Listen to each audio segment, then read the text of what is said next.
If you spend any time online, you've seen the joke. Every time a storm hits the United States and a house gets wrecked, the comments fill with the same superior little chorus. American houses are made of cardboard. Why don't they just build with brick? Like civilized countries. Flimsy, cheap. A strong wind knocks them flat. And it feels obviously true, doesn't it? Brick is solid, heavy, permanent, the house that survives. Wood is light, cheap, disposable, the house that blows away. Case closed. Americans just build worse houses. Except that whole smug little take is, in a real and provable way, backwards.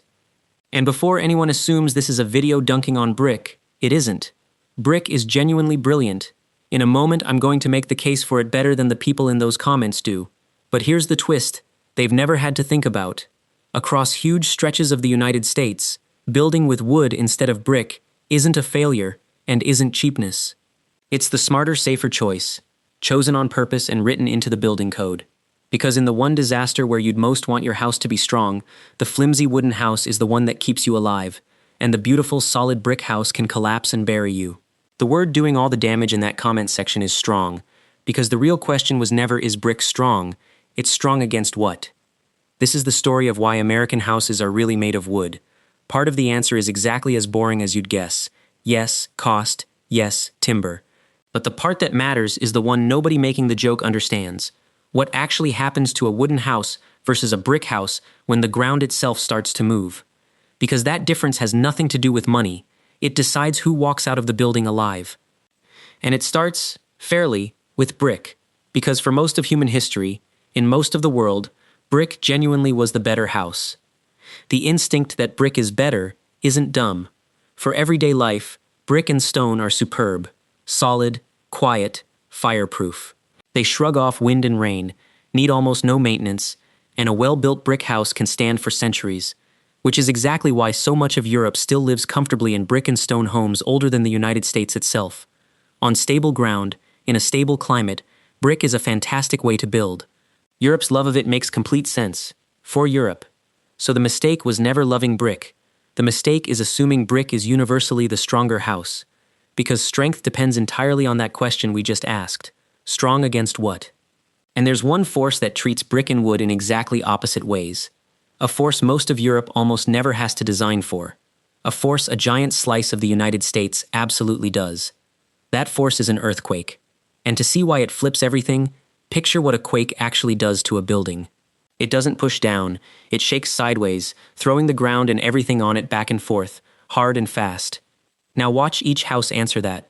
A wood frame house is light, and it's held together by a web of studs and beams and thousands of nails and joints, connections with a little give in them. Thrown sideways, the whole frame flexes. It bends, sways, wobbles, and soaks up the energy, and even when it does fail, it tends to come apart slowly, buying the people inside precious seconds to get out.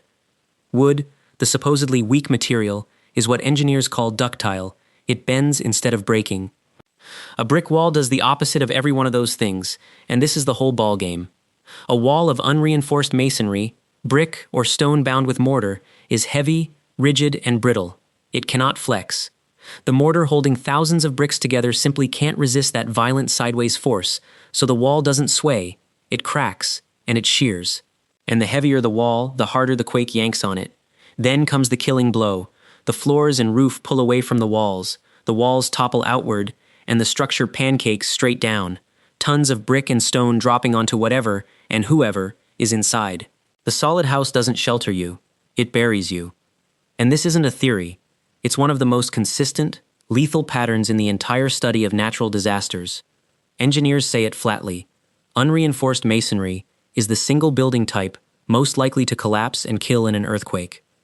When you read that a quake somewhere killed tens of thousands, a huge share of those deaths are almost always the same grim mechanism, heavy masonry and concrete buildings coming down on the people inside.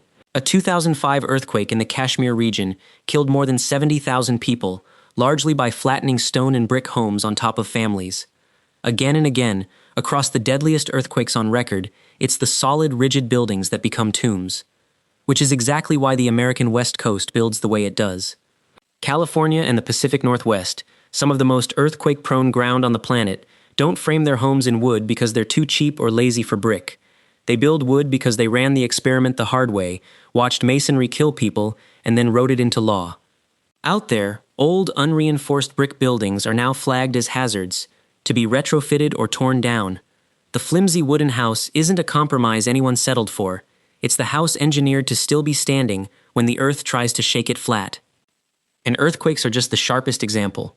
Pull back, and the wood is inferior story keeps collapsing. The US gets hammered by far more extreme weather than most of Europe. By a wide margin, the most tornadoes of any country on Earth, plus hurricanes and wildfires. Against a direct tornado hit, almost nothing survives, brick very much included, so a house you can rebuild fast and cheap after a disaster is a feature, not a flaw.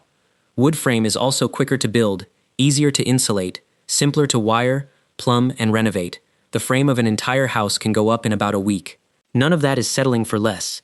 It's fitting the house to the country it stands in. Now let me be genuinely fair, because I've got no interest in just flipping the smugness the other way.